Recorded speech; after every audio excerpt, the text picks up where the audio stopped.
This lecture is about the importance of applying what we know about children's learning and development to our work as early educators. So to start with in this lecture, we're going to give definitions for what is meant by development and what is meant by learning so that we're all on the same page. So for development, our definition is going to be related to what is development as it pertains to child development. So there's many definitions of development. If you look up development in the dictionary, you'll find several definitions, but we want to focus on what that means in relation to child development and or early childhood education. So to start, let's just give a basic definition. So development refers to the changes in various developmental domains. That's the graphic on the left. We're going to cover that in just a minute. That children experience from birth until early adulthood. So when we're talking about child development, so again, development related to children, we're thinking about how do children change and grow over the time period between infancy and the end of adolescence or the beginning of adulthood. So typically child development ranges from 0 to age 18, but we often cover the pre-birth period. So we think about what's happening in terms of development prenatally. And we also might cover into the early 20s, so around 22, 23, 24. But the traditional definition is 0 through 18. And then we're looking at how children in those age ranges change in various developmental domains. So there's some fluctuation in what those developmental domains cover, but typically the developmental domains are cognitive. So addressing children's thinking skills and how those change or develop across time. So you can see in the graphic, cognitive would be related to memory, problem solving, math knowledge, understanding the world and its concepts. Then we also have social emotional development. That's another domain. So relationships within ourselves and others, how we feel about ourselves. Language development is a common domain. So being able to both understand language and produce language. And this would be both spoken, heard, and written and read language. So it would typically it covers both literacy and language. And then we have physical development. And physical development covers our senses or perception, our motor skills, nutrition and health, and how we physically grow and develop. So how tall we are, how heavy we are, how healthy we are, etc. So that's kind of the traditional definition of child development. So across time in those age ranges, typically of 0 to 18, in these developmental domains. But more recently, we've also come to realize that there are skills that children need to be developmentally healthy that cut across domains. So I have listed these here on your slide, and it's also listed in your textbook as domain general processes.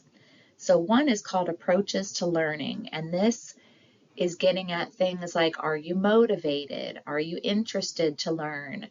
Do you maintain an ability to hang in there with learning, or do you get frustrated easily and give up? These are important skills to being able to do well in school, and they depend on all of the different developmental domains. So you have to have a mindset that effort is good.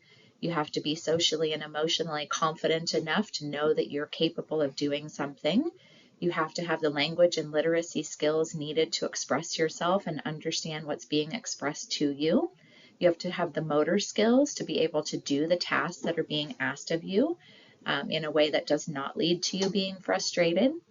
So that's one of these domain general processes, or a skill that cuts across different developmental domains. Another one is called self-regulation. So self-regulation is the ability to navigate the world without kind of flipping out, right? So we know that young children have temper tantrums. They get worked up fairly easily, but that as children get older, they are more in control of their behaviors and their bodies and the kinds of things that they say and do.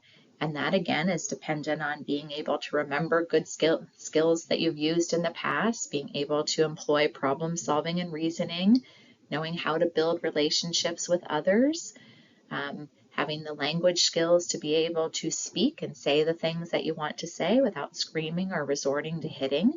So self-regulation, again, cuts across different developmental domains. And then finally, we have something called executive function. So executive function is the ability to think about what you need to do, what you want to do, and then plan that out. So not just pick a strategy because it's the first one that pops in your head for solving a problem, but really being able to think through what's going to work in this situation, what's the best strategy to employ that helps to maintain my relationships, how would I talk with somebody else about this strategy, what exactly do I need to say, how do I need to hold my body and regulate my tone of voice. So all these different things that help us to execute tasks would be in the executive function region. So that is what we mean by development. Another concept that's important to address, because this particular lecture says it's applying learning and development, so we want to make sure that we have good definitions for development and a good definition for learning. So learning is the thing that happens when you develop, hopefully. So if development is proceeding in a positive fashion, so children are gaining new skills as they move along, not losing skills or not gaining skills that are counterproductive, but when children are acquiring information along the way, and again, hopefully it's positive information, not negative information, that is what development is. It's the process of acquiring new skills and new information. So as children are moving along developmentally, they learn in three basic ways. So one, they learn by being directly instructed. So for example, children don't really learn to say sorry unless somebody tells them to say sorry. That's a whole nother conversation that I would have with you if you were taking a guidance class with me, but that is typically something that is learned by being directly taught. Tying your shoes, also something typically learned by being directly taught. Sometimes, though, children learn through observation by watching others. So we're going to be talking later in this lecture about Bandura and social learning theory, and that is completely related to learning through observation. So children watch, and many of the things that they end up doing developmentally, the things that they learn, are from watching other people.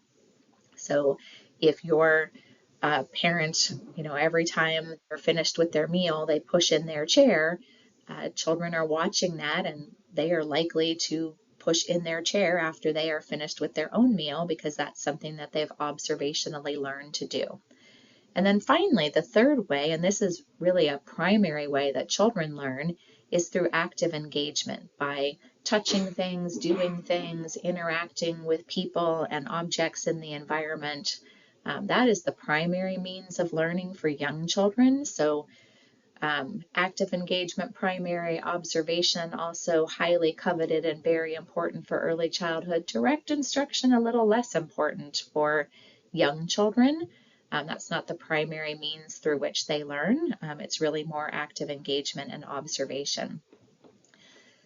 So I would encourage you to take a look at this Edutopia video. It gives a nice kind of walkthrough about how learning and development are related to each other, that they are, flip sides of the same coin, that you're not developing if you're not learning, and if you're learning and not developing, then there's something wrong also. So when children are learning, they're developing, and to develop, you need to have access to learning. So they go hand in hand with each other.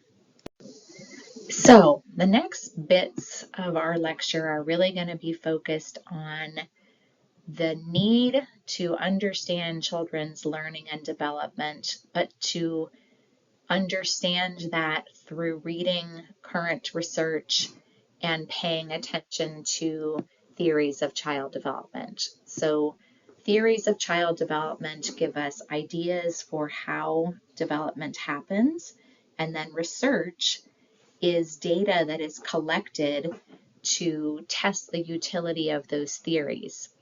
And so when we're deciding how to practice with young children, when we're thinking about what kinds of activities we want to plan and what kinds of learning opportunities we're going to provide and how we're going to interact with the young children in our care, we really want to make sure that we are using theory and research to help us make those decisions.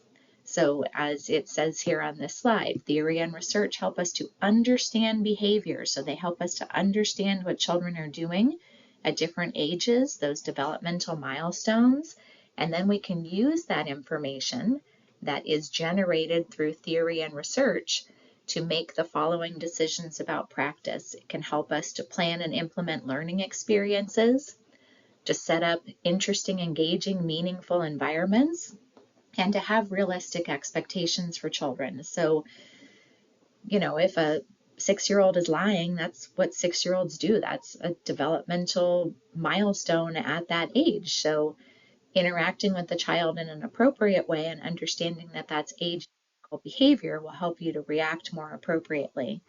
It will also help you to think about what kinds of learning experiences are appropriate. So we wouldn't want to sit 2-year-olds down for super duper long circle times or any circle time at all, because that's not their primary way of learning and engaging with the environment.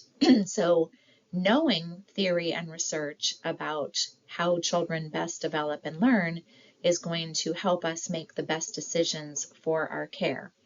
So I've referenced on this slide, and this is where this information is coming from. It's a textbook.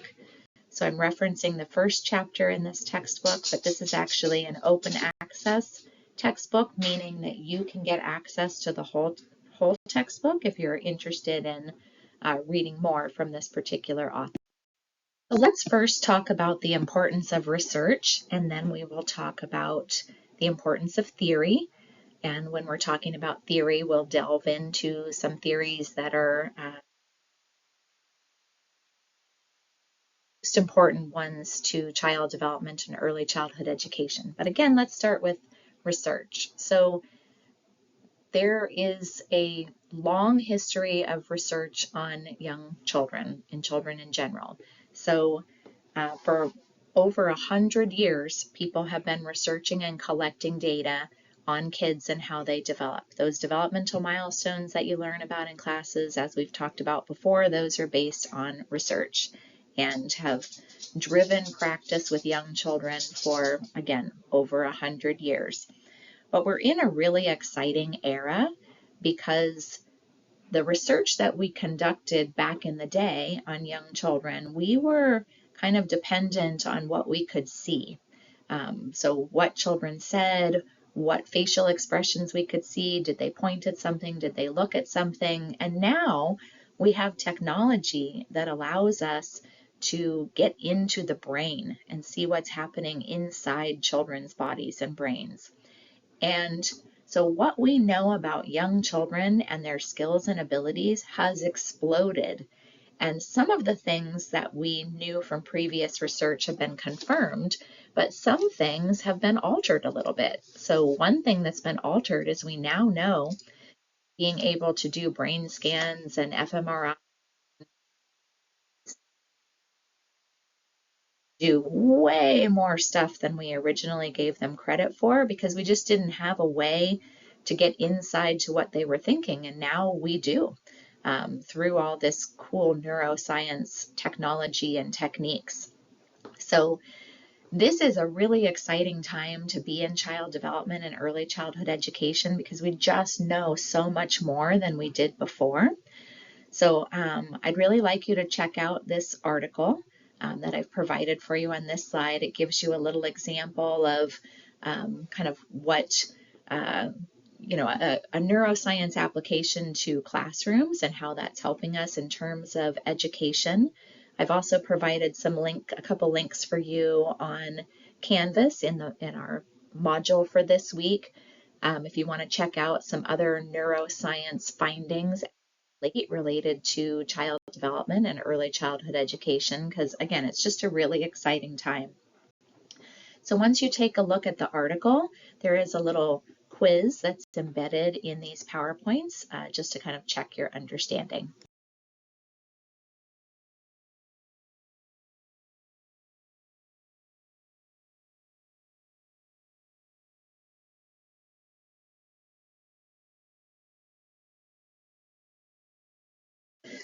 So because the research on neuroscience is so important and it's so prevalent right now, so much of what we know about children and their growth and development and learning, at least in the last 20 years, has come from the neuroscience world. So I do want to give you a little bit of information on kind of brain development basics, how brain development happens for young children, and then some things that we know based on that brain development information. So I did have you read the article a couple slides back, but just to give you a little bit more specifics on sort of what we need to know about the brain and then what we're learning through neuroscience research. So the first thing that we need to talk about is just the structure of the brain. So the brain is composed of nerve cells that are called neurons. You can see a picture of a nerve cell or a neuron on the slide to the left. So you can see that there is the piece of the neuron that sends information. So information is flowing in to the central part of the neuron or the nerve cell. And then there is the receiving end of the neuron. So that is the half of the neuron that is passing information along to the next nerve cell, where it's being picked up and then sent and then processed through the main part of the neuronal cell body and then passed back out to the next half. So the space that is in between these two halves is called the synapse. So you can see on the sending end, an electrical signal is sent along the sending half of the neuron. That is released in the form of chemicals called neurotransmitters. Those neurotransmitters, you can see that's the little opening where the little pink circles are coming out, and then those pink circles or those neurotransmitters are picked up by the receiving end of the neuron, converted into electrical signals again, which are sent down that receiving end of the neuron, then they're picked up by the next neuron. So it's a chain. So information, electrical signals, and these chemical signals are passed along throughout the structures of the brain, throughout these nerve cells, and then information gets to where it needs to go. So we're going to continue this conversation about nerve cells on the upcoming slides, but that's just one very important piece of the basics, is the fact that the brain is composed of nerve cells called neurons, and that's generally how they work. It's important to understand that babies are actually born with all of the nerve cells that they are ever going to need. What is missing is the connections between the nerve cells. So if you look back at the previous slide, you'll see that at the beginning and the end of the nerve cell, there was these little branch-like structures. So these little little narrow branches that don't have any leaves on them. That would be the connections. So that would be the little fingers that reach out to get information from the nerve cell in front of or behind. So that is what is missing for very young children. You can see that there's these little dark dots. So if we look at 36 weeks gestation, we can see that there are little dark dots, but it looks pretty white. There's not a lot of connectivity between these little dark dots. So those would be the nerve cells. That would be the neuron or the nerve cells, but they're kind of hanging out on their own. They don't have a lot of connectivity with other nerve cells around them. Then you see for a newborn, we start to see those little branches coming out. So there's starting to be some connections between those little black dots or those nerve cells. And then that increases at 3 months. And then look at 6 months and 2 years. We've got lots and lots of connections. We've got lots of these little branch-like structures coming out, connecting all of those different nerve cells. But then you can see that when we get to 4 years and 6 years, it actually starts to thin out a little bit. So, it's why would we have this thinning out over time? Why would we be losing information as we move from 6 months, 2 years, and then 4 years and 6 months? So what is happening is the brain is uniquely designed to be prepared for anything. So at the beginning of a baby's life, a baby's brain is going a little crazy. It's making a whole bunch of connections because it's really not quite sure what it's going to need. Is it going to be speaking Mandarin? Is it going to speak Spanish? Is it going to speak English? Is it going to learn to read in Sanskrit, or is it going to learn to read in French? Are there instruments that are going to be played? Are there different sports that are going to come along? So the baby has no idea what's coming. So it's going to make a whole bunch of different connections so that any kind of experience that comes in is going to be capable of being absorbed. That baby is going to be ready for anything. Over time, though, some of those connections are not going to get used. Generally, we might have a couple languages going on in our home, but many babies experience only one language. So, if you're only going to hear English and that's all you've been hearing for the last 2 or 3 years, it's probably not useful to keep a whole bunch of connections that are ready for Mandarin or Spanish. So some of those connections are going to get pushed back, or they're going to get pruned away, so that the connections that are needed become stronger and more efficient. So I want you to imagine that you are going on a trip and you've never been to this place before. You're not quite sure what the weather is going to be. You're not quite sure what things you're going to be doing on your trip. So you just pack everything and you end up dragging 3 suitcases along with you. And when you get there, you realize that the weather is always hot and that you swam 75% of the time. So you really ended up only using about half of one suitcase because you just didn't need all the rest of the stuff. So the next time that you pack, you only bring the things that you used the last time, because it's a lot easier to carry half of a suitcase than 3 totally full packed suitcases. You can get around a lot faster. It's a lot more efficient. It's a lot more space utilizing. The airline is much happier with you. Your wallet is happier because you didn't have to spend so much money on extra baggage. That's what a child's brain is doing. At the beginning, it's carrying around too much luggage because it's just not sure what's coming. And then over time, as it figures out what experiences it's going to be having, things get dropped by the wayside so that that baby can travel more efficiently, can go with lighter baggage, can process information faster. The brain just becomes a more efficient learning and processing machine once that pruning starts to happen. So this process of creating lots and lots and lots of neural connections is called transient exuberance. The brain is very exuberant, it's overexcited, but it's transient, it's temporary. And then after this period of transient exuberance, then the brain starts trimming back and pruning, which is healthy. This is exactly what's supposed to happen. What we don't want to happen, though, is we don't want a child to have adverse experiences or to be missing critical experiences. So we don't want them to miss touch. We don't want them to be missing being talked to altogether. Because if we're missing things that are critical for healthy development, then unfortunately parts of the brain that are necessary and important might potentially get pruned away.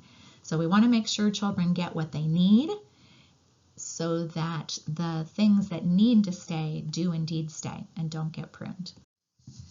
So in addition to this creation of synapses, another thing is happening in the developing brain. So if we think back to that first picture where we were looking at the nerve cell or the neuron, and we had the half of the neuron where information was coming into, and then we had the other half of the information or the neuron where information is moving out from, let's focus in on the half of the neuron where information is coming in, so the sending half of the neuron. So if you noticed on that picture, on that first slide, there was a yellow band that was present in that picture on the sending half of the neuron. That yellow band is called the axon. So electrical impulses travel along the axon. They are then converted into these chemicals, which are released across the synapse. Those neurotransmitters are released, and then they're picked up by the other half of the nerve cell or the neuron. So when babies are born, they do not have any myelin on their axons. They do not have this myelin sheath. So the myelin sheath is actually a layer of fat. It is insulation. So if you think about wires in your house, they have insulation. So typically you don't just have bare wires. You have wires with some sort of plastic coating over the top. That coating might be black, it might be colored. You know, if you think about your battery in your car, you've got the ones that are white and the ones that are red, and you've got to hook them up correctly.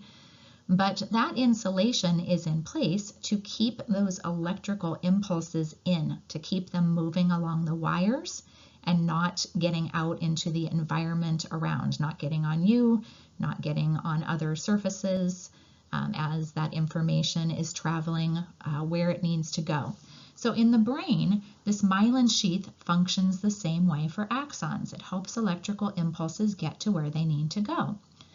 So we had talked on the last slide about how babies are kind of inefficient. They've got way too many of these neuronal connections or these synapses, which makes them carry around a lot of baggage, makes them not very efficient processors of information.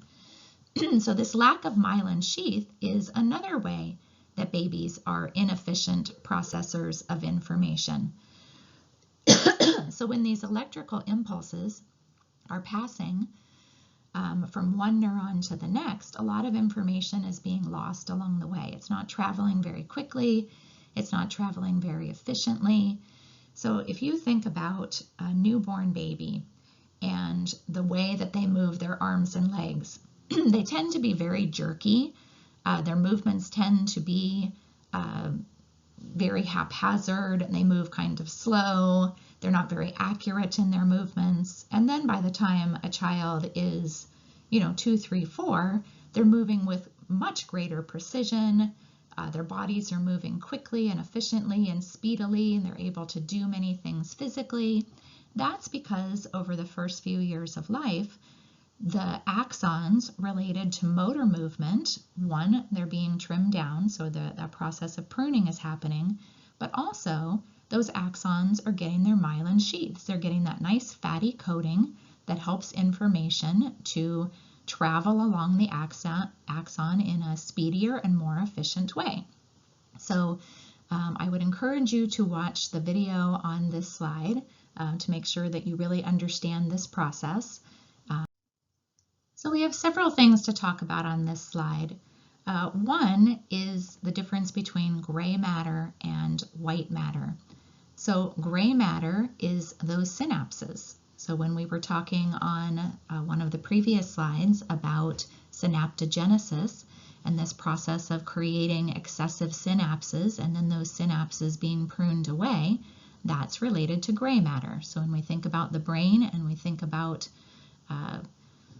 what our gray matter is, that's what we're talking about. We're talking about those connections between neurons. The white matter is those myelin sheaths. So when we're thinking about the axon and whether it has a cover of myelin on it or not, that would be the white matter. So you can see that in the first year, we have this huge increase in gray matter. So that's those pictures that we were looking at previously that show by 6 months, 2 years, how many neural connections there are, how many synapses there are. So you can see that gray matter over the first year alone increases by 100 to 150% in the brain. That's huge, right? That's a lot of growth. We also see that white matter is increasing as well, not quite as rapidly in those first 2 years, because that process of myelinization is going to continue, particularly across the early childhood period, and even all the way until our 20s. we continue that process of myelinization. So you can see that in the first couple of years, white matter does increase, but not quite at the same rate. That increases by 10 to 20%. Now, if you look back at this first bullet, though, you'll see that in early childhood, so if we're thinking about that preschool period, early elementary school, that the addition of myelin is actually the greatest source of brain growth during that period. So at the beginning of our lives, synaptogenesis is the primary form of brain growth. Once that pruning starts taking place, then acquiring those myelin sheaths becomes the primary way that the brain grows. So you can see that we have a huge amount of brain growth by the time children are age 5. So your brain is 90% of its adult size by the time that you are 5 years old. That's a lot. That's a lot of brain growth in a very short amount of time. So when we think about agencies like First 5, there's a reason why it's called First 5, and there's a reason why those first 5 years are so important, because so much is happening in terms of brain growth. We have so much of this synaptogenesis taking place, pruning is taking place, these myelin sheaths are being created. So it is going to continue across time, but not quite at the rapid rate that it does during those first 5 years. The other thing that I wanted to show you on this slide is just one example of one area of the brain. So the only lines that you need to pay attention to on this slide are the red line and then the pink line right underneath it. You don't need to worry about the light blue, the dark blue, or that greenish line. So just the red and the pink lines. So this is looking at just one area of the brain. This is looking at the cortex. So you can see that in terms of gray matter, so those synapses, we have huge growth in that first year, right? We have this really steep curve. It goes way, way up in terms of synapses being created in the cortex. And then it kind of levels off, and then across time it starts to go down. Now you can see that the myelin, on the other hand, does not have quite as steep of a curve, so we don't see these huge, dramatic changes in the first year or so, but we have this very steady growth. We have this increase in those myelin sheaths in the cortex all the way up until 20, and the curve looks like it's still going up after that. So just very important to understand that we've got these two simultaneous things going on in the brain. They're both very, very important. We want to make sure children get the experiences that they need so that both of these processes happen in the way that they were intended to. So what we know from the brain science research and brain development in particular is that there's two really important things that we in early childhood education need to pay attention to. So again, what we know about children's learning, growth, and development from developmental science, developmental research, particularly research in the neuroscience arena, tells us some things that we need to take to heart or provides us with takeaways. So the biggest takeaway is that early experience matters. And so there's two things we're going to talk about on the next few slides related to early experience and how much it matters. We're going to talk about the fact that in early childhood we have a window of opportunity and what that is and how we can take advantage of it. And then we're also going to talk about what we need to do to create appropriate stimulation from children. So the kinds of relationships that are helpful, not harmful, the kinds of experiences that are helpful, not harmful. So those are big things that we need to be paying attention to in terms of what we're able to gather from developmental research. And then kind of the other piece here, a big takeaway, is that when children do have those appropriate experiences, when we use those windows of opportunity and when we provide appropriate stimulation, that leads to good developmental outcomes. So there is a particular spot in the brain. It's called the prefrontal cortex. It is one of the slowest parts of the brain to develop. Children aren't really fully developed in terms of their prefrontal cortex until their mid-20s, late 20s. And is what is primarily responsible for executive function, making good decisions, planning out your actions, thinking through the ramifications of any behaviors that you decide to engage in. And if we want to give children the best shot at having a well-developed prefrontal cortex and excellent executive function or healthy developmental skills when they get to be grown-ups, then we need to make sure that we're taking the best advantage of early experience and that we're using that developmental science to help us make decisions as practitioners. I don't normally read quotes on slides, but I think this quote is particularly powerful, so I am going to read it. Research shows that later interventions are likely to be less successful and in some cases are ineffective. For example, when the same children who experienced extreme neglect were placed in responsive foster care homes before age 2, their IQs increased more substantially and their brain activity and attachment relationships were more likely to become normal than if they were placed after the age of 2. While there is no magic age for intervention, it is clear that in most cases, intervening as early as possible is significantly more effective than waiting. So I wanted to go over the graph to the left of the slide with you to illustrate this. So it's a very powerful graph in my opinion. So the blue line shows how able our brains are to change. So we've got kind of a two-pronged thing going on. On the one hand, we have a brain that's very vulnerable, a brain that's developing and growing and getting its basic structures together. So if bad things happen, it really can impact you because the brain is susceptible to all kinds of environmental influence. But the beauty is there's a flip side to this, that just as the brain is susceptible to low quality experiences, it's also extremely susceptible to high quality experiences.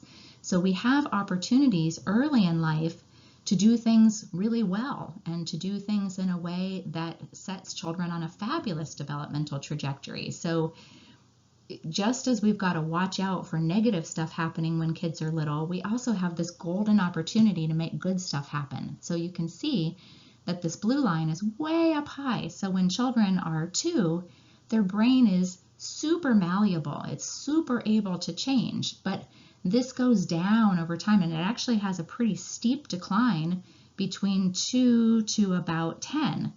So this is kind of the peak to get in there and do things.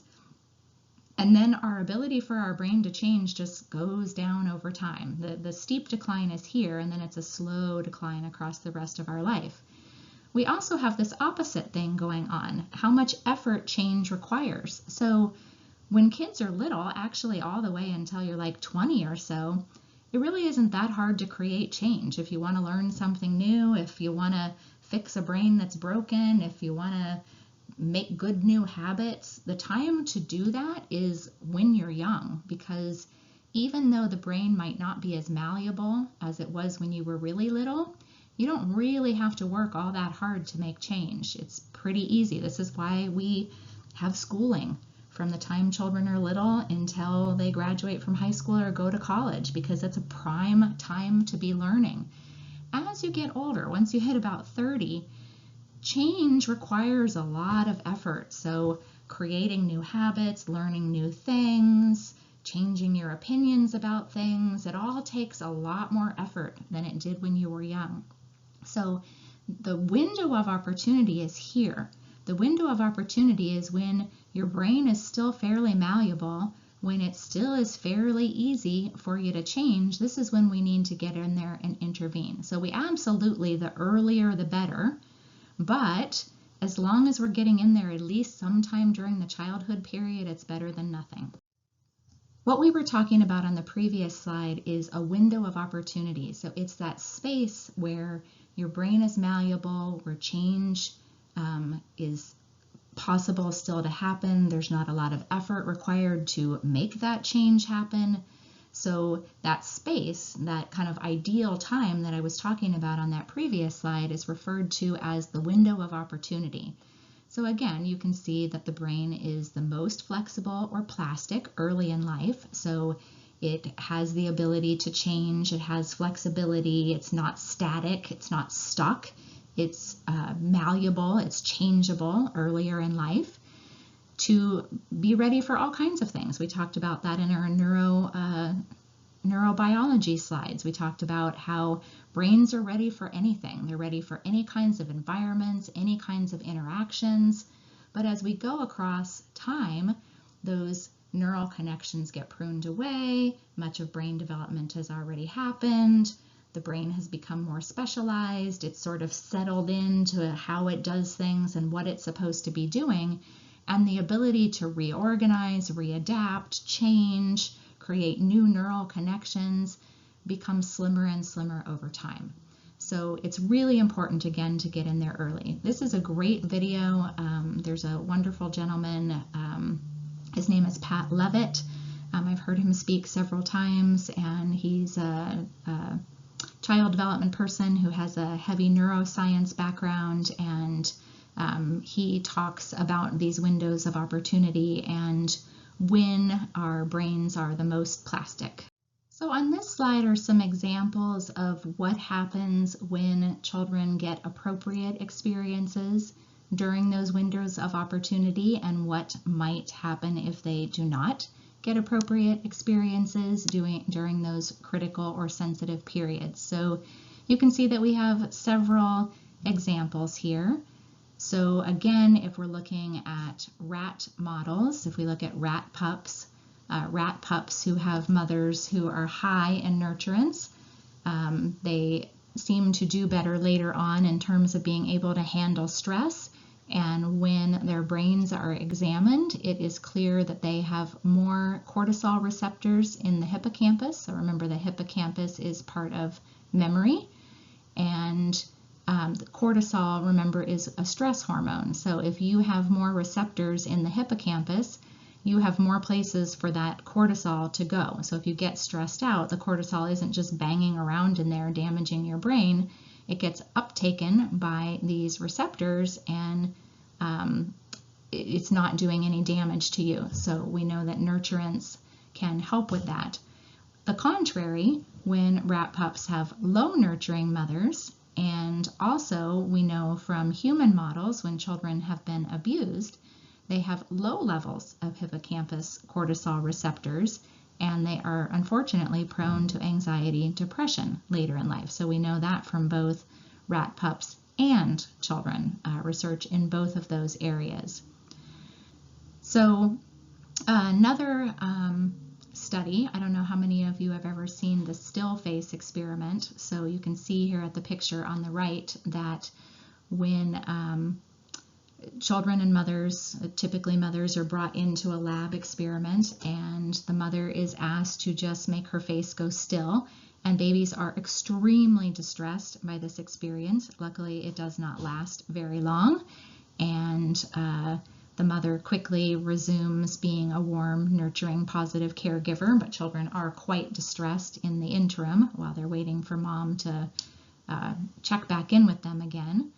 And so when they measure the quality of maternal care that children have received prior to them coming in to do the still face experiment, they have found that when they measure cortisol amounts, so you can measure cortisol through saliva, so you take a saliva sample and you can see how much cortisol is in there. So when they do the still face experiment and they take saliva samples from these babies, they find that the babies who have good quality maternal care before they come into the lab have less cortisol in their saliva, and that babies who had low quality maternal care prior to coming into the lab have more cortisol in their saliva. So, and also they've noticed that these babies who have high quality maternal care and have less cortisol in their saliva do better in the still face experiment. They're not quite as distressed, they're not quite as anxious and upset about the whole experience. They are better able to handle that stress, just like those rat pups in the first bullet. So the YouTube link down at the bottom, in our department, well, actually in our college, we have an agency called the Institute for Child Development and Family Relations. The Institute puts on monthly to bi-monthly webinars, and they are open to the public. They are also recorded for people to watch later. So if you go to the ICDFR YouTube, just Google them and you will find all of the recorded webinars.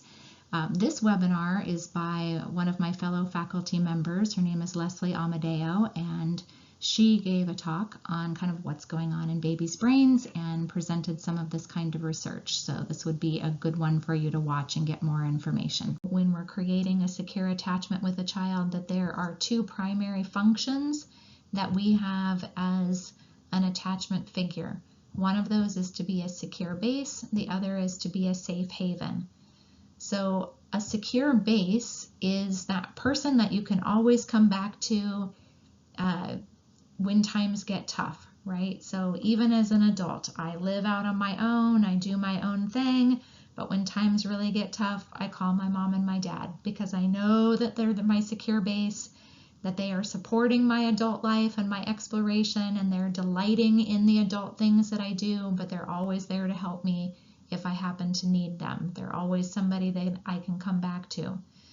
So we want children to feel safe exploring away from us. We want them to be able to move freely in classrooms, move about their life, meet new people, do new activities, and not worry that we're not going to be there when they come back. We also need to provide a safe haven. So when a child does come back to you, you should welcome them with open arms. So it shouldn't be, oh, you left, you decided to go out on your own. This is what happens, when you decide to leave me, and, what made you think you could come back and I'd still welcome you into my home. That's not being a safe haven. A safe haven is, I'm so glad to see you. How's it been out there? Did you have fun while you were out exploring? Tell me all about it. Come and give me snuggles, and we'll sit down and enjoy all the things that you've been doing while you've been gone. So we want to provide that for children as well, right? We want them to be able to move about the classroom freely, try new things, explore new activities, meet new children, meet new adults. And then when they need us, we're absolutely there. And we're listening, we're paying attention, we're reading those cues well, we're providing calming strategies when those calming strategies are needed. We're helping children to organize those feelings, right? So, when I saw you run away, I could tell that you were feeling very, very scared. What do you need to feel less scared? What can I give to you? So again, that attunement is a big part of this circle of security, this provision of a secure base and of a safe haven. The two best ways to build relationships with young children are to engage in attunement and serve and return interaction. So let's talk about attunement first. So attunement is kind of that dance that we have between children and caregivers. So when we really put ourselves in the child's shoes, when we really try to think about what they're thinking and feeling and believing, when we really listen to those behaviors that they're exhibiting. What are they trying to tell us? What are they saying? So really being in focus, being connected with children, paying attention to them, trying our best to understand them and enjoy them. One of my daughter's favorite, one of my favorite teachers that my daughter had was actually her infant teacher, because this teacher was really in tune. She had great attunement with the children in her care. And at the end of the year, she would put together a little photo book and write things in it. And this was, back in the day when there weren't computers, so it was printed out photos and handwritten captions. And she would write a little note at the end. And one of the things I liked about this note is she talked about how Emma was learning to understand the rights and privileges of other children in the classroom, and what great joy she took in the full range of emotions that Emma demonstrated. So I'm going to be honest, my daughter was a slightly difficult child. She had a lot of emotionality. Sometimes sensory things are disturbing to her, particularly when she was little. So I really appreciated someone who enjoyed both the joy that she showed on a day-to-day basis and sometimes the opposite end of that emotional spectrum that she showed, and not just said that she appreciated it, but appreciated it and listened to what Emma was trying to say and liked her and enjoyed her for the child that she was, not trying to turn her into a different child. So that is really what attunement is all about, is loving children, listening to them, understanding them, paying attention to them, really getting to know them on a one-to-one basis, rather than just kind of shoving them off to the side or not working as hard to get to know a child because maybe they're a more difficult child to get to know. So the next thing is serve and return. So if you're old school like me, once upon a time, serve and return was two-way communication or dialogic communication, or self-talk where you talked about what you were doing, and parallel talk where you talked about what the child was doing. But the idea here is to engage in back and forth interactions. So if this is an infant who isn't speaking, what cues are they giving you? Are they looking at you? Are they vocalizing? Are their eyes getting wider? Are they reaching out to you? That's indicative of them wanting you to engage in some way, to talk with them, sing with them, look at them, hold them. If a child is older, they're going to be able to directly tell you.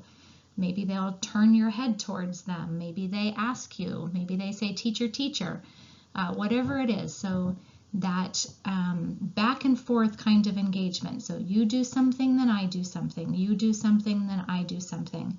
The video below is a great one that talks about different strategies that can be used to create serve and return relationships. One of the things I like about the video is it doesn't just include professional caregivers, but it also includes parents and grandparents. So if you are working with children and families, this would be a great video to show to your families, to share with them, so that not only are you engaging in serve and return relationships in your program, but you're also helping families to engage in serve and return relationships at home. These are some main things that we want to do when we're creating a trauma-informed classroom or a trauma-informed system within an educational environment. So creating a safe space, this is both physical and emotional safety, making sure that you are being predictable in both your reactions to things that happen and the schedules that you provide. We'll go into more detail on that. Building a sense of trust. So if you say that you're going to do something, you follow through with it. If you behaved in a particular way one day, that a child can trust that you're going to behave in that same way the next day and the day after that. Giving children choices when you can. In one of our upcoming slides, we're going to talk about creating power with strategies rather than power over strategies. Staying regulated yourself. We've talked about this quite a bit before, but making sure that you are not hyper or hypo aroused, that you're not popping off, and that also you're not just flat, and that you don't have any meaningful affect to share with children. So really working on your own regulation and arousal. And then not punishing children for behaviors that they can't help. So earlier in the class, we talked about this idea of moving away from what's wrong with the child to what are they trying to tell us, what's happened to them. And so if you can really get in that headspace of thinking about, wow, this is a child that something really serious and significant has happened to, and they are trying their very hardest to tell me about that experience and get my support and my help, you're much less likely to punish them for things that they don't have any control over and can't help doing. In the next half of the lecture, we're going to talk about the importance of theory to understanding child development and learning. So we covered the importance of research and what we have learned, particularly in more recent years from neuroscience research about how children grow and develop and how we can use that research knowledge in our work with young children. But on these next slides, we're going to talk about theoretical ideas and what they can help us to acquire in terms of knowledge related to children's learning and growth and development. So we're going to cover some theories. There's other theories that also talk about children's development and learning, but we're just going to kind of hit the biggies here. So before we get to individual theorists, so you can see on this slide who we're going to be talking about. So we'll be talking about Erikson, Maslow, Piaget, Vygotsky, Bronfenbrenner, Skinner, and Bandura. So when we're talking about these theorists, I want you to keep in mind a few things. So one is that theories typically differ in terms of whether they are giving credit to maturation or learning. So maturation is this notion into the world with innate skills, and that we just, as long as we have reasonably good environments, so if we have those relationships and that safety that we were talking about on the previous two slides, then development should just unfold. We're helping children to mature and grow, so we don't have to directly teach them something. We're just facilitating or helping skills that children already have to come to fruition. So that would be an innate or a maturational version of child development. So some theories have sort of that. So Erikson and Piaget, they would have more of that maturational lens, whereas some theories are saying that children do not really have innate skills, that skills are given to them by the environment that they're in, and that we need to directly instruct or give direct learning experiences to children to be able to acquire those skills that they don't have already present innately. So that would be more of an environmental viewpoint. That would be someone like Skinner or Bandura. They would be learning theorists or environmental theorists versus folks like Erikson, who would be maturational or innate skill theorists. Another piece is that all theories, so again, a theory is an idea about how the world works. It's not proven. That's what research does. Research is generated to tell us if ideas from theories are actually true or perhaps they're not true. So these theories that we're covering, the reason that we're covering them is because much has through research to be accurate and true about these theories. So not completely. So Piaget had really a good understanding of how children think, but he underestimated what young children can do because he didn't have access to neuroscience or fancy research tools and techniques. So like particularly for babies, he thought that they couldn't do a whole lot, and it turns out they can do a whole lot. So he wasn't wrong about how children think, he was just wrong about how early they're able to do things. So research can help us to think about theory more accurately.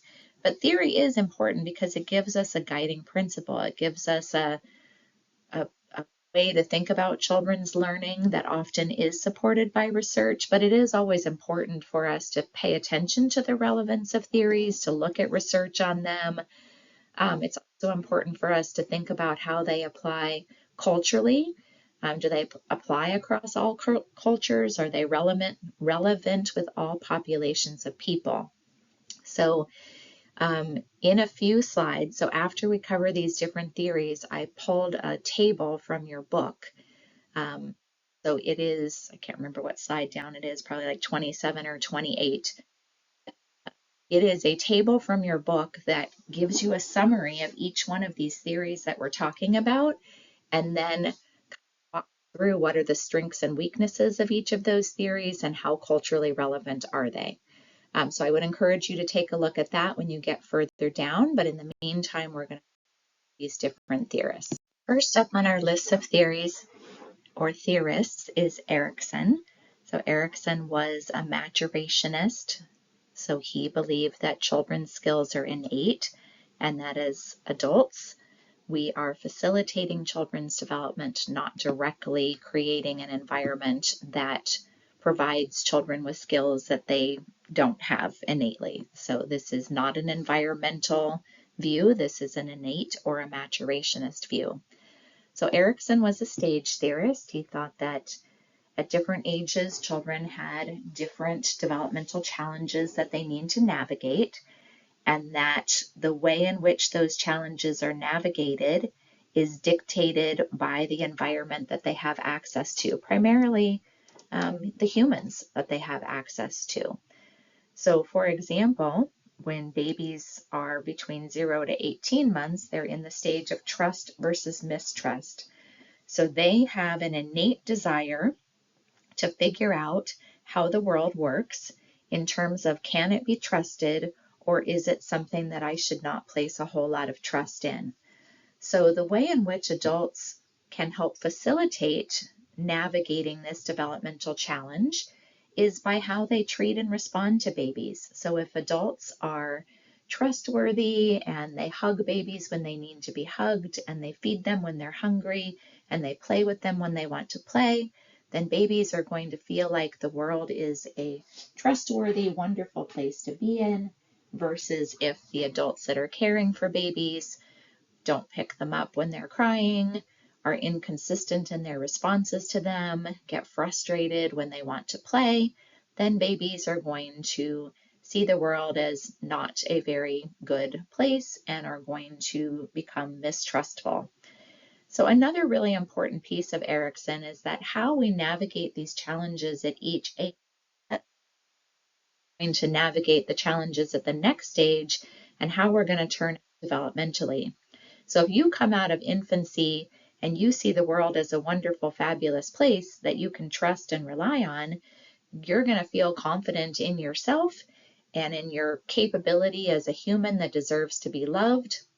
Versus if you come forward out of this phase and don't think the world is a safe, trustful place, you're not going to head off into the next developmental challenge with a good feeling about yourself or the people in it. So one of the really important pieces of Erikson's theory was how important early experience is and how much it matters for those later developmental stages that we're going to go through. So Maslow is next up on our list, and Maslow is also a maturational theorist, someone who thought that it's very important for us to think about how what children's innate drives or abilities, how that sort of aligns with the environments that they have access to. So what Maslow said is that we all enter into the world with a desire to be treated in a particular way and a desire to achieve certain important growth and developmental milestones, and that we can only get to higher level milestones if we meet lower level milestones. So first in the hierarchy of needs is physiological needs. And so that is saying that we all have an innate human need to be fed, to be clothed, to be safe, to be warm. And if children aren't able to have those needs met, so if the adults around them do not provide basic care and sufficient food and a bed to sleep in and all of those kinds of things, that is going to impinge on children's healthy development, and it may make it harder for them to get to the next phase, which is safety and security. So that is feeling protected, like you're not going to be harmed physically, that you're not going to be harmed emotionally, that you live in a safe neighborhood where you don't have to worry about, crime being perpetrated against you, that you don't live in a war zone. All of those contribute to our basic feelings of safety and then allow us to move along to the next phase, which is love and belonging. Feeling like you have a relationship with others, feeling cared for, feeling connected to your community, feeling all of those are important to the next phase, which is having good self-esteem, feeling good about yourself, feeling worthy, feeling loved, feeling capable, feeling confident. Now, if you notice, the pyramid in the graphic has a final blue one. It's called self-actualization, but I don't have that on my list in terms of the hierarchy of needs. And it's because typically children don't reach self-actualization, which is like knowing who you are as a human and having self-identity and all those things. Children are really working on the first four, And then self-actualization comes later, kind of after the child development period. But that's sort of the basic idea of Maslow, is that we need to have certain things in place before we can move on to the next innate developmental task. So the big thing for Piaget is that children learn by doing. He did not discount the importance of adults and older children in helping children to develop, but really thought primarily that children need to get out there and touch and do and listen and have interactions with the world, and that those interactions change our ways of thinking. So children are developing ideas about the world, ideas about how the world works, about objects and actions that exist in the world. And then as they grow and learn and touch and do, those ideas about the world change. So he referred to those ideas as schema. So maybe you have a schema about balls and all the things that you know about balls. Maybe at the beginning, your idea of balls is just a red rubber bouncy ball, because that's the only kind of ball that you've seen. And then over time, as you grow and you interact with the world, you come in touch with lots of other kinds of balls. So there's tennis balls, and there's footballs, and there's golf balls, and they all look different, and they do different things, and they respond differently to the environment around them. So at the beginning, your simple idea about balls may be hard to challenge. So you come into contact with a football, and somebody says, "Hey, that's a football." And you go, "Well, that doesn't look anything like the red rubber bouncy ball that I'm used to. I'm going to discount that. I'm not going to believe you, and I'm not going to believe that that thing you've called a football is actually a ball. I'm not going to let it in my ball schema." That would be assimilation, where you just continue to use the information that you already have and not be ready to change it yet. But then maybe over time, you come into more contact with the football. You come into contact with other kinds of balls. People keep calling those things balls. You learn more about balls. And then you decide, okay, well, I can change my estimation of ball. I can broaden it. I can reshape it. And that would be called accommodation. So for Piaget, we were constantly in this tug of war. Do I keep the schema that I have? Do I keep them intact? Do they remain the same? Or do I change them? Do I restructure them based on the interactions that I'm having with the environment, the new vocabulary that I'm hearing from people in the world around me? That process of tug-of-war between assimilation and accommodation is called adaptation. And it's adaptation that moves us forward developmentally. It also drives our behavior. So the way we think drives how we act. So if I believe that pizza can only be one way, and you say that you're giving me pizza and it doesn't look the way that I thought pizza should look, I might cry and I might refuse to eat it. I might be kind of limited in my thinking and my behavior. And then as I move along and my behaviors change, as my thinking changes, then my behavior will change as well. So that's where Piaget on the next stage is, or on the next slide, is talking about stages. So when children's thinking changes enough, then they move to a new stage, which is a completely different way of thinking and a completely different way of behaving. And your book gives you also more information about the stages as well. In addition to the information covered on the previous slide about Piaget and his theories, his ideas about how children grow and develop, and again, he is also a maturational theorist. He did not think that we have to directly teach children or give them things environmental. He thought that children had innate ability. We just need to facilitate those. He also talked about how there are different stages.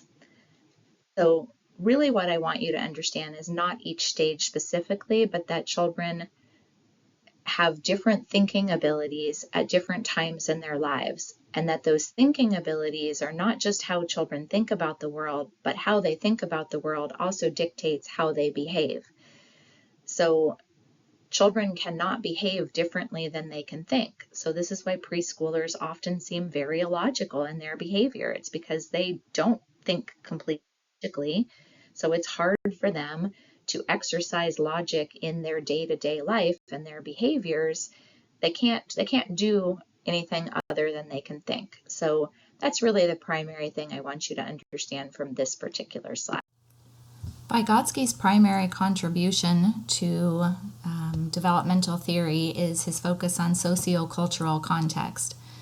So different from Piaget, who was less concerned with this particular aspect of development, Vygotsky thought that everything about our development is influenced by the people that we interact with, by the historical time that we live in, by the cultural context that we're brought up in.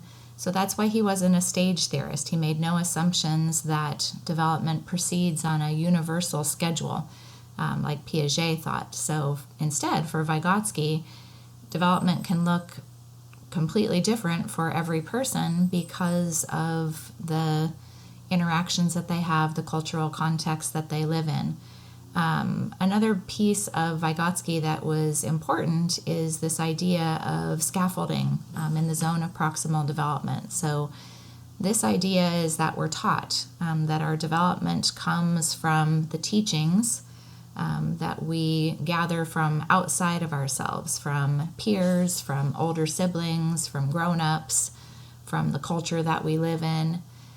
So the idea here is that you have to be sensitively attuned. You have to know what children need, and you only provide as much scaffolding or help or structure as is needed by the child. So that's what that zone of proximal development is. How much help does a child need? So if you take, for example, a child learning to tie their shoes, at the beginning they need a lot of help. They need very explicit instructions. They need an adult to literally show them how to tie their shoes, maybe even put hand over hand to walk them through where the laces go. As time goes on, the child needs less and less help or less and less scaffolding. And by the end, they should be able to tie their shoes independently. So the zone changes, right? At the beginning, the zone is big. The child needs a lot of help with that particular task. There's a lot of space between what they can do by themselves and what they need help with. That zone narrows as time goes on because children need less and less help, and then eventually the zone disappears altogether and children can do independently and don't need any help with a particular task anymore. But that is the main contribution of Vygotsky, is that idea of cultural context, that development proceeds from outside of ourselves and then kind of moves inside as we learn how to do particular tasks and work on our own. Bronfenbrenner is what's known as a systems theorist. So he believed that we exist in a series of systems. So his is kind of a maturational theory, but it's also an environmental theory. So it recognizes that the individual brings capabilities into the world, but that those interact with the environment at various levels. So his theory is typically referred to as a bioecological theory. So the recognition that we as individuals interact with the environment, but that's bidirectional. That how I interact with the environment dictates how the environment interacts back with me, and how the environment interacts with me dictates how I respond back as well, so that there's a two-sided street to this. So it's really important also to understand with this systems theory that there's different levels of systems that impact us, and how they impact us depends on what age we are and what context we sit in. So the first system is the microsystem, and that is things that we have immediate access to. So for a baby, they have immediate access typically to their families and childcare and their church and their close relatives, whereas an older child may have experience, have environmental systems that include friends and school, and maybe when they get older, a job. So as we grow older, our systems expand and change. So, but again, the microsystem is things that we have personal experience, direct contact with. The mesosystem is relationships among our microsystems. So does your mother get along with your daycare teacher? Does your dad get along with his parents?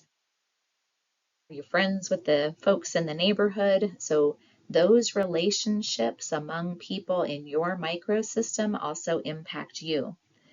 Then we have the exosystem. So these are things that you as a human may not have direct contact with, but your people in your microsystem do. So this is people maybe you see more infrequently, so people in your extended family or like when you go to the doctor, but it also could be your mother's workplace. Is it a good workplace that allows her to come home and relaxed and be able to care for you, or is it a tense environment that makes her stressed out when she comes home? And then finally, we have something called the macro system. So the macro system is things that you don't have personal contact with, but directly, or not directly, but definitely impact you. So laws, if you're going to have a baby, we don't have really great family leave policies in our country, and that impacts you. Whether we have seatbelt laws or not, if we provide free lunches in schools, there's all kinds of laws and rules and policies that we don't make, that we don't have a direct hand in, but that absolutely impact our human day-to-day lives.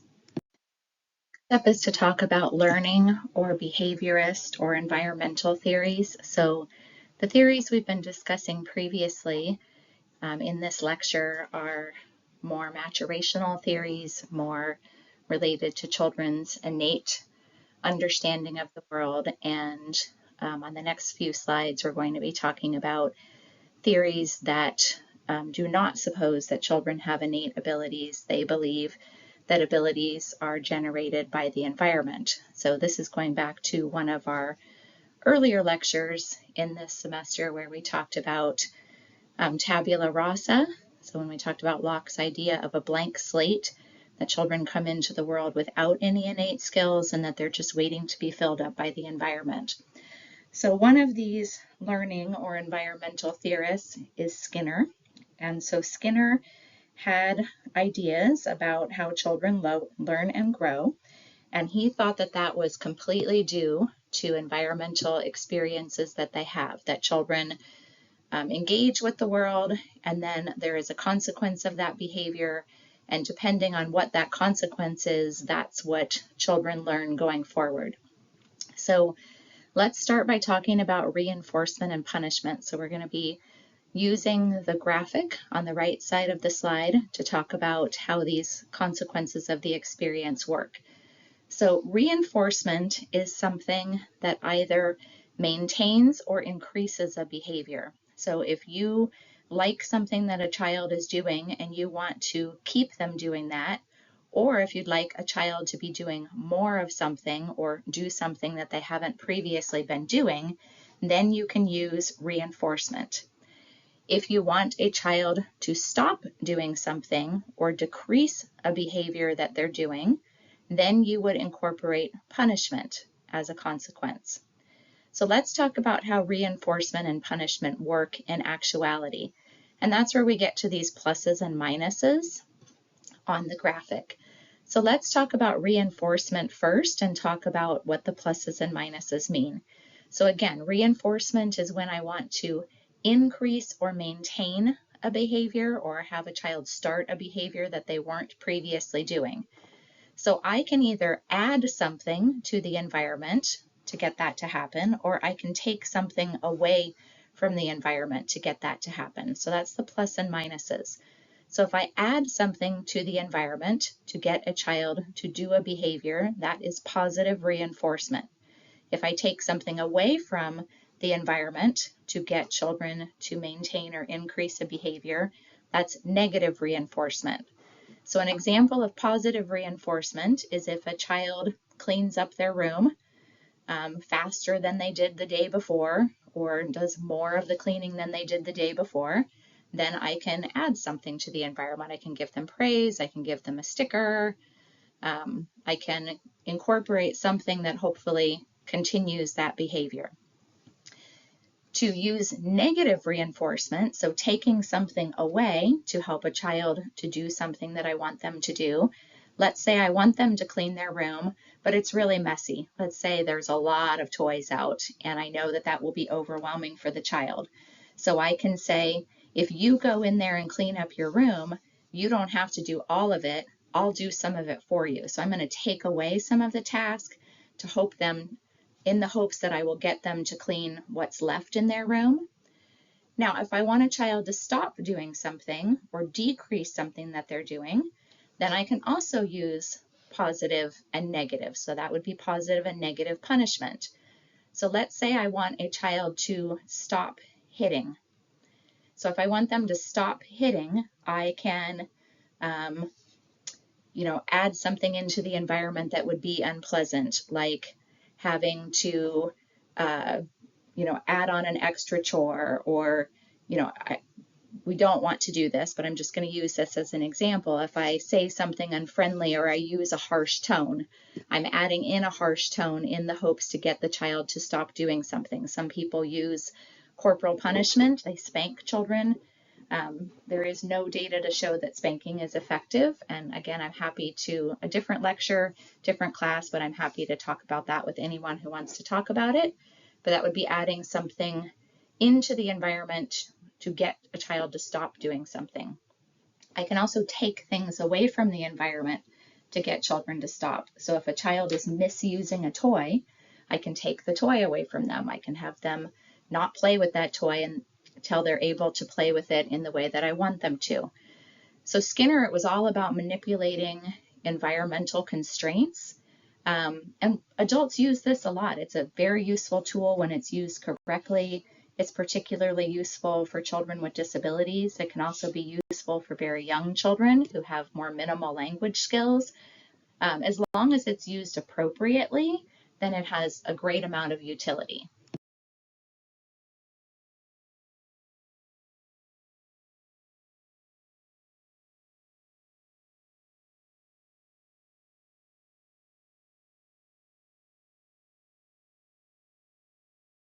So next up is observational learning, and Bandura is best known for a theory that focuses on this aspect of ways in which humans learn.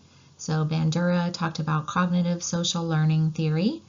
So the YouTube video on this slide is a great one from Crash Course Psychology. It actually does talk about classical conditioning and operant conditioning, as well as Bandura's cognitive social learning theory and this idea of observational learning.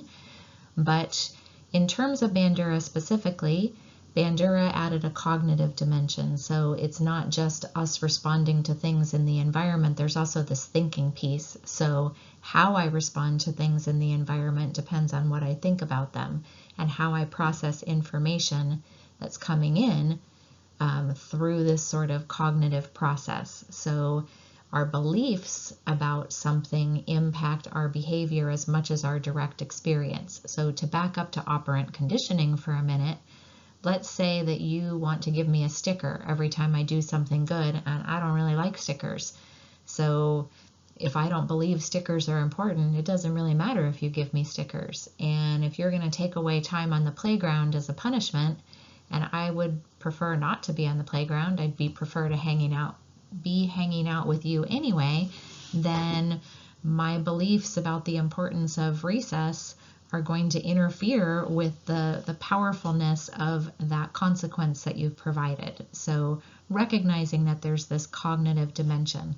Also, Bandura recognized that people learn just from observing. In fact, humans have something called mirror neurons, which is sort of unique in that it actually helps us to learn vicariously. These mirror neurons light up when we're watching other people do things, indicating that we have the ability to see the experience of others and use that to help us learn on our own. So one of the things that Bandura did with the Bobo doll experiment is have children watch somebody else being punished or being rewarded or having no consequences whatsoever, and then gauging what children's own individual responses would be in the Bobo doll situation based on what they'd observed someone else doing and the consequences that they received. And what he found was that children who watched someone be rewarded or didn't have any consequences for behaving badly towards Bobo were very likely to behave badly towards Bobo, whereas children who saw somebody getting punished for being naughty to Bobo were much less likely to engage in those behaviors themselves. So definitely learning through watching what happens to other people.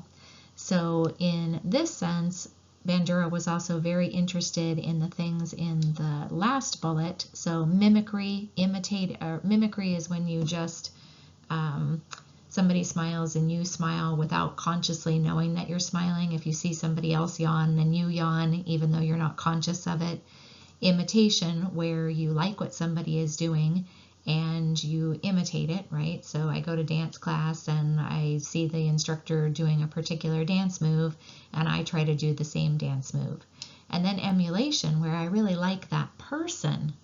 I like them. I think they're wonderful and fabulous and I want to be just like them, so I do everything that they do. And oftentimes young children do this with older siblings or peers or with their moms or their dads or their teachers because they really like and care about that person and they want to be just like they. So this is the slide I was telling you about a few slides earlier. I thought it was slide 27 or 28, but clearly I was off. It's slide 33. So slide 33, this one is pulled directly from your textbook, our chapter for today, and it is a very nice handy table that talks about the different theories that we just covered. So you can see along the left-hand column is all the theories that we just discussed. It gives a summary of the theory, and then it also gives you how that theory might be used as an early educator. So again, the point of this lecture is thinking about how child development and learning, theory and research informs our practice as early educators. And so this table gives you nice ideas of how these theories can be used in our practice with young children. So we've talked about play previously, and it's going to come up throughout our semester together, but I did want to talk with you a little bit in the next few slides about the importance of play, because the theories that we have covered, many of them very specifically talk about the role of play and how important it is. And there is also ample data, which I'll show you a couple examples of in a minute. There's ample data that also shows how important play is to young children, how much it influences positively their development. So research and theory, if there's a takeaway, it's how important play is to children's learning, growth, and development. So on the next few slides, we're going to talk about what is play, why it's important. And again, I teach an entire class on this in other places, but just give you a couple examples of how important it is, the kinds of play that children engage in, and just a reminder of how important guided play is. Again, something we've talked about in a previous lecture. On this slide, I'd like you to brainstorm what you think play is. And then after you've done a little brainstorming on your own, think about what you think play is. And I want you to take a look at this article on the elements of play, so the 5 essential elements of play as defined by NAEYC. Please do take a look at the article because I will be including one quiz question on this article to make sure that you have indeed taken a look at it. But I do want you to spend a little time thinking on your own first before you open up the article and read it. So as noted on a previous slide, play is clearly identified in both theory and research as important to children's development. There are copious amounts of research that definitively state that play is good for children's brain development, for the development of their physical skills, their cognitive skills, their language skills, their creative skills, their social emotional skills. So all the different developmental domains are addressed positively by children's participation in play. And on the next few slides, the next couple slides, I'm going to give you examples of how play does assist with children's development. So there's a lot of research to show that play is very useful to children's physical development, So when children engage in physical play, and just so you know, children in the United States do not get enough physical play, particularly outdoor physical play. Young children should have at least 60 minutes a day of moderate to vigorous physical activity, and they do not get this amount. And that's unfortunate because 60 minutes of being able to run around kind of wildly and jump and run and do all the things isn't really a huge amount of time. But children spend way too much time on screens and sitting in cars and in activities that don't really require them to have a lot of physical movement. So very important, because when children do get the right amount of physical activity per day, their immune systems are healthier, so they're less likely to get sick. The endocrine system, so sort of the way your body functions in terms of stress and those kinds of things, cardiovascular health, so heart health. Children have a lower body mass index. So it's a little hard to see, but these graphs over to the right are showing obesity rates before COVID and during COVID, and they break it down for different years. So like 3 to 5 years, 6 to 11, 12 to 17, and 18 to 20. And basically what it's showing is that for a lot of age groups, particularly very young children, that before COVID, children's increase, so across the years, the increase in terms of obesity rates was pretty flat. And then once we hit COVID, those months, the months kind of like right after COVID started, there was a spike in children's obesity levels. And there was a spike for preschool age children, a spike for school age children, kind of steady for older kids. But what it really showed is that kids not going to school, which is where they, particularly for school age kids and preschool age kids, clearly they're getting their primary physical activity at school, and then not going to school led to great increases in obesity because kids weren't as busy as they had been previously. So important to pay attention to. Also, kids have better physical skills when they have more time to play. So they have better agility, better balance, better coordination. And just to kind of throw in there that when children have access to playing with like little finger things, so like Legos or put together kinds of manipulative materials, that it also increases their fine motor skills. And fine motor skills are good for school skills, particularly in writing. So another example I wanted to throw out there for why play is important is actually from your textbook. So I pulled this quote directly from your textbook just to make sure that you saw it. So in one study, preschoolers were asked what they liked to do at school. 98% of the children said play was their favorite activity. When asked what they did not like about school, nearly a third of children said meanness by teachers or peers, and others did not like nap time and time out. But many also disliked circle time, especially in poorer quality programs where it lasted 30 to 40 minutes and involved repetition of calendar, letters, and numbers. Even in high quality classrooms where circle time was more interesting and engaging, many children reported disliking it primarily because it takes too long. As one little boy, Don, said, well, I don't really like sit in circle and listen. I don't like that part because it's too long. I'd rather be playing. So children get it as well. They internally see that play is what makes them happy. Play is motivating for them. Play helps to move their bodies. Play is a good place to learn. They're not particularly enjoying the times where they have to sit or where they have to listen. And this is really because that's not how children learn. Piaget in particular was the one who really understood that children need to be directly involved doing things, touching things, not having people tell them things, and that is the best way for them to learn and absorb information.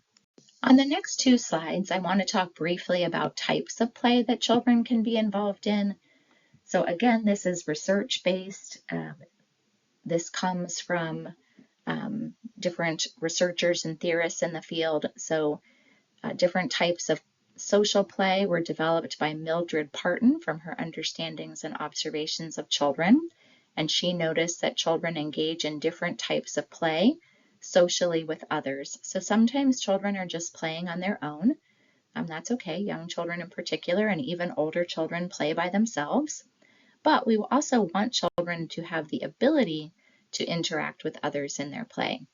So sometimes children are playing alongside each other. Maybe they're not interacting per se. They're not talking to each other. They're not building together, but they're hanging out close by, doing the same kind of activity. There's a lovely shared quality to sitting side by side with someone and navigating play together, but not exactly together.